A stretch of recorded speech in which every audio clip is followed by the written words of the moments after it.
లేదా triplet vaccine అని అంటారు. ట్రిప్లెట్ వ్యాక్సిన్ అని అంటారు. డిపిటి వ్యాక్సిన్ లేదా ట్రిప్లెట్ వ్యాక్సిన్ అని అంటారు. నెక్స్ట్ తర్వాత వ్యాధి ఆంథ్రాక్స్. ఆంథ్రాక్స్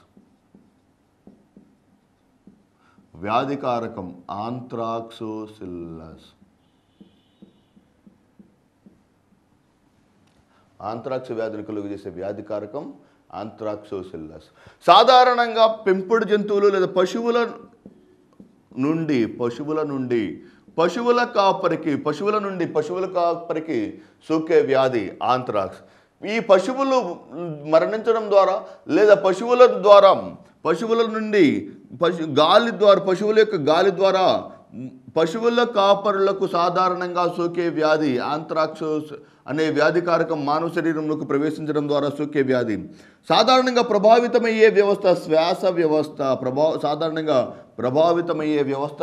శ్వాస వ్యవస్థ. ఈ ఆంథ్రాక్స్ వ్యాధులు సాధారణంగా ప్రభావితమయ్యే వ్యవస్థ శ్వాస వ్యవస్థ. నెక్స్ట్ బొటులిజం లేదా ఫుడ్ పాయిజనింగ్ వ్యాధి.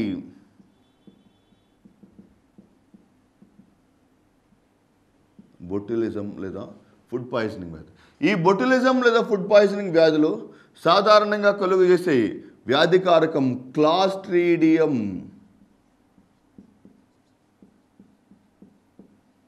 బొటులినం.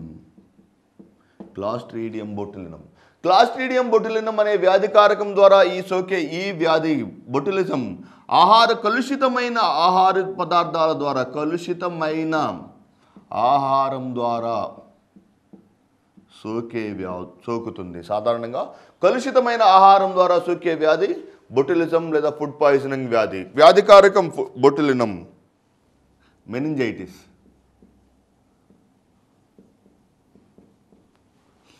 Very very important disease.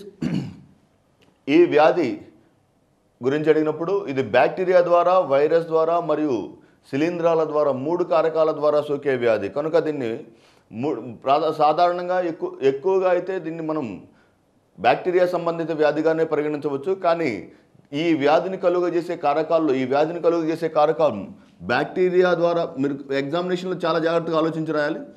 ఒకవేళ బ్యాక్టీరియా, వైరస్, శిలీంధ్రాలు అని అడిగి ఆప్షన్ డిలో పైవన్నీ అని అడిగితే మాత్రం తప్పనిసరిగా 3 కారకాల ద్వారా మెనింజైటిస్ అనే వ్యాధి సంభవిస్తుంది.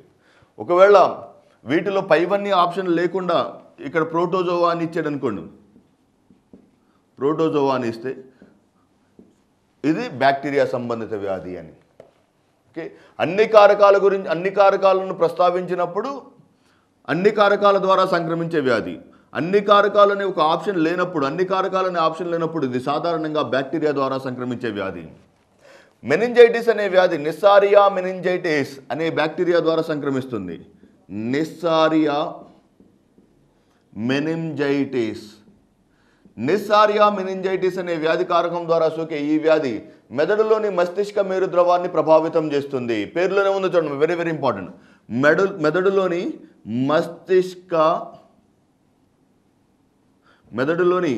మస్తిష్క మేరు ద్రవాన్ని ప్రభావితం చేసే వ్యాధి మెదడు వ్యాధి. లేకపోతే మెదడు యొక్క మస్తిష్క మేరు ద్రవం నిస్సారియా మెనింజైటిస్ అనే బ్యాక్టీరియా సోకడం ద్వారా కలిగే వ్యాధి మెనింజైటిస్. మస్తిష్కం అంటే మెదడు, మేరు అంటే వెన్నుపాము. మెదడు మరియు వెన్నుపాములో ఉన్నటువంటి ద్రవరూప పదార్థమైనటువంటి లేదా మెదడు మరియు వెన్నుపామును అనుసంధానించే ద్రవరూప పదార్థానికి నిస్సారియా మెనింజైటిస్ అనే వ్యాధికారకం సోకడం ద్వారా సోకే వ్యాధి. సాధారణంగా దీనిలో గాలి ద్వారా సోకే వ్యాధి. ఇది సాధారణంగా గాలి ద్వారా సోకే వ్యాధి. సో ఇన్ఫ్లమేషన్ టు ద మెదడు మరియు వెన్నుపాములను అనుసంధానించే మస్తిష్క మేరు ద్రవానికి నిస్సారియా మెనింజైటిస్ అనే వ్యాధికారకం ద్వారా సోకడం ద్వారా కలిగే అత్యంత ప్రమాదకరమైన మరియు ప్రభావితపూరితమైనటువంటి వ్యాధి మెనింజైటిస్. సో ఇక్కడితోటి బ్యాక్టీరియా సంబంధిత వ్యాధులు మరియు వాటికి సంబంధించినటువంటి కారకాలు, వాటికి సంబంధించినటువంటి డిస్కస్ ఇప్పటివరకు.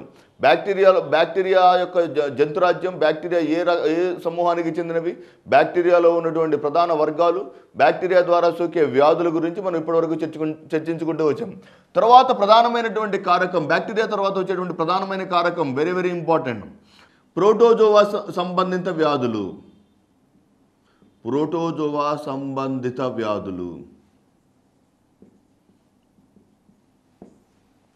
ప్రోటోజోవా సంబంధిత, ప్రో అనగా మొట్టమొదటి, ప్రాథమిక, జువా అనగా జంతువులు, ప్రాథమికంగా లేదా మొట్టమొదటిసారిగా భూమి మీద ఏర్పడినటువంటి జంతువులు కనుక వీటిని ప్రోటోజోవా జంతువులు అంటారు. ఇవి భూమి మీద మొట్టమొదటిసారిగా ఏర్పడినవి కనుక పరిణామ పరంగా లేదా పర్యావరణ పరంగా, లేకపోతే ఒక జీవి ఆవరణ వ్యవస్థలో ఏర్పడడానికి కనిపించే అతి ముఖ్యమైన జీవులు, ఆవరణ వ్యవస్థలో జీవులు ఏర్పడడానికి కారణమైనటువంటి అతి ముఖ్యమైన జీవులను ప్రోటోజోవా జీవులు. జంతురాజ్యంలో మొట్టమొదటిసారిగా ఏర్పడిన ఏకకణ అభివృద్ధి చెందిన జీవులను ప్రోటోజోవా జీవులు అంటారు. సాధారణంగా వీటిలో ఒకే కణం ఉంటుంది. సాధారణంగా ఇవి ఏకకణాన్ని కలిగిన జీవులు, మరియు ఈ ఏకకణాన్ని కలిగినందువలన వీటిలో ఉన్నటువంటి జన్యు సమాచారం కూడా ఒకే జన్యు సమాచారం ఉంటుంది. ఈ ప్రోటోజోవా జీవులలో మనకి ప్రాథమికంగా కనిపించే వ్యాధి మలేరియా.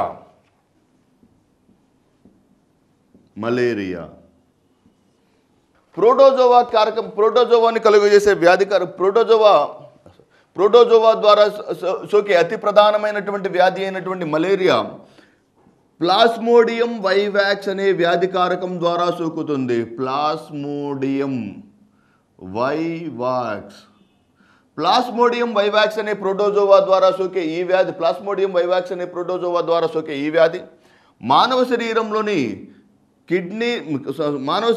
కాలేయాన్ని ప్రభావితం చేస్తుంది. కాలేయమును ప్రభావితం చేస్తుంది. వాస్తవానికి మలేరియా అనగా లిటరల్ మీనింగ్ బ్యాడ్ ఎయిర్ లేదా చెడు గాలి. వాస్తవానికి ప్రాథమికంగా ఈ వ్యాధి గురించి 18-19 దశాబ్దాల ప్రాంతంలో ఈ వ్యాధి సాధారణంగా కలుషితమైనటువంటి గాలి ద్వారా సోకే వ్యాధిగా ప్రజలు సాధారణంగా గుర్తించడం జరిగింది. కానీ తదనంతరం సర్ రొనాల్డ్ రాస్ అనేటువంటి శాస్త్రవేత్త 1902 సంవత్సరంలో నోబెల్ బహుమతిని వైద్య రంగంలో పొందినటువంటి సర్ రొనాల్డ్ రాస్ ఈ వ్యాధికారకం యొక్క జీవిత చక్రాన్ని, ప్లాస్మోడియం వైవాక్స్ అనే వ్యాధికారకం మానవ శరీరంలోకి దోమకాటు ద్వారా ప్రవేశిస్తుందని గుర్తించిన తర్వాత ఈ వ్యాధికారకం దోమకాటు ద్వారా సోకుతుందని చెప్పారు. సో మానవ శరీరంలో ఈ వ్యాధిని కలుగజేసే వ్యాధికారకమేమో ప్లాస్మోడియం వైవాక్స్.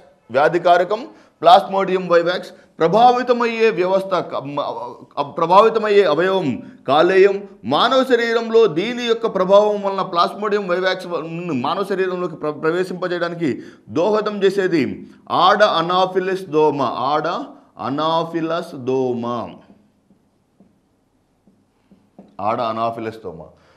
ఈ దోమకాటు ద్వారా మానవ శరీరంలోకి సోకేటువంటి అత్యంత ప్రమాదకరమైనటువంటి వ్యాధి అయినటువంటి ప్లాస్మోడియం వైవాక్స్ ఎలా ప్రవేశిస్తుంది, వెరీ వెరీ ఇంపార్టెంట్.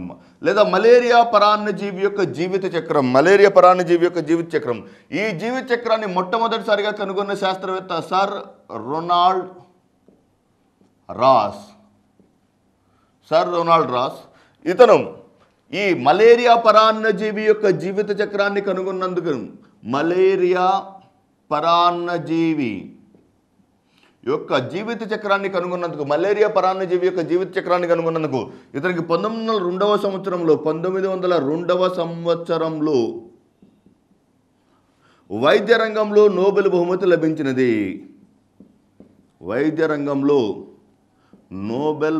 లభించినది.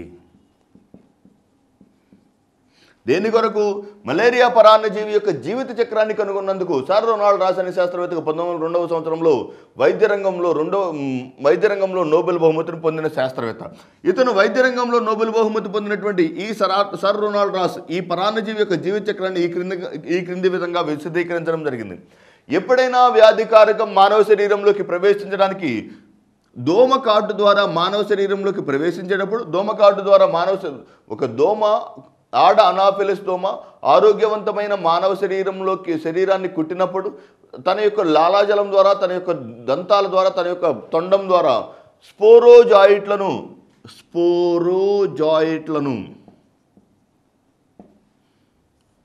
మానవుని యొక్క రక్త ప్రసరణలో విడుదల చేస్తుంది. అంటే మానవ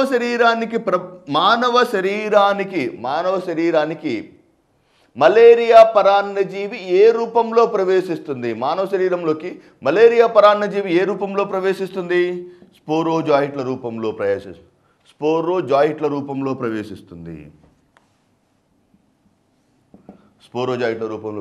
ఎప్పుడైతే ఈ స్పోరోజాయిట్లు ఎర్ర రక్త కణాల ద్వారా ప్రయాణిస్తాయో, ఎవరి ద్వారా ప్రయాణిస్తాయి? ఆర్బీసీ లేదా రెడ్ బ్లడ్ కార్పస్కల్స్ లేదా ఎర్ర రక్త కణాల ద్వారా స్పోరోజాయిట్లు మానవ శరీరంలోకి ప్రవేశించి, మానవ శరీరంలోని ఎర్ర రక్త కణాల ద్వారా ప్రయాణించి, ఎర్ర రక్త కణాల గుండా మానవ శరీరంలోకి ప్రవేశించిన తర్వాత ఈ స్పోరోజాయిట్లు ఎర్ర రక్త కణాలలో గుండా ప్రవేశించి మొట్టమొదటిసారిగా కాలేయమునకు చేరుతాయి. ఎర్ర రక్త కణాల ద్వారా ఎక్కడికి చేరుతాయి? కాలేయమునకు లివర్కు చేరి, ఈ కాలేయంలోని హెపాటోసైట్స్, కాలేయంలోని కణాలను వెరీ ఇంపార్టెంట్, కాలేయం యొక్క కణాలను హెపాటోసైట్స్ అని అంటారు. కాలేయం యొక్క కణాలను హెపాటోసైట్స్ అని, కాలేయం యొక్క అధ్యయన శాస్త్రాన్ని హెపటాలజీ అని అంటారు. కాలేయం యొక్క అధ్యయన శాస్త్రాన్ని హెపటాలజీ అని అంటారు. Very important. కాలేయంలోని కణాలను హెపాటోసైట్స్ అని, కాలేయం యొక్క అధ్యయన శాస్త్రాన్ని ఏమంటారు? హెపటాలజీ. కాలేయం యొక్క అధ్యయన శాస్త్రం హెపటాలజీ కనుక, అంటే కాలేయంలోని కణాలైనటువంటి హెపాటోసైట్లలోకి ఏ దశల్లో మలేరియా పరాన్నజీవి ప్రవేశిస్తుందన్నా కూడా స్పోరోజాయిట్లే. Very important. మానవ శరీరంలోకి మలేరియా పరాన్నజీవి ఏ రూపంలో ప్రవేశిస్తుంది? స్పోరోజాయిట్లు. మానవ శరీరంలోకి స్పోరోజాయిట్లు ప్రవేశించిన తర్వాత కాలేయ కణాలను ఏ దశలో చేరుతాయి?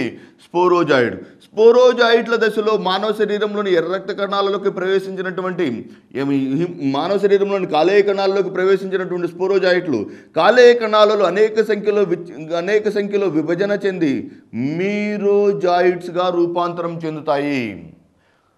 మానవ శరీరానికి వెళ్ళేటువంటి దశ అయితే స్పోరోజాయిట్లు. కాలేయంలో ప్రతి ఒక్క కాలేయ కణం, ప్రతి ఒక్క హెపాటోసైట్ ఒక్కొక్క స్పోరోజాయిట్ని నుండి మిలియన్ల సంఖ్యలో మీరోజాయిట్లను విడుదల చేస్తాయి. మరలా ఈ మీరోజాయిట్లు తిరిగి ఇది ఎక్కడ ఏర్పడుతుంది? ఈ కాలేయంలో జరిగింది. ఇది స్పోరోజాయిట్స్ కాలేయంకి ఎలా ప్రయాణించినాయి? ఆర్బీసీ ఎర్ర రక్త కణాల ద్వారా.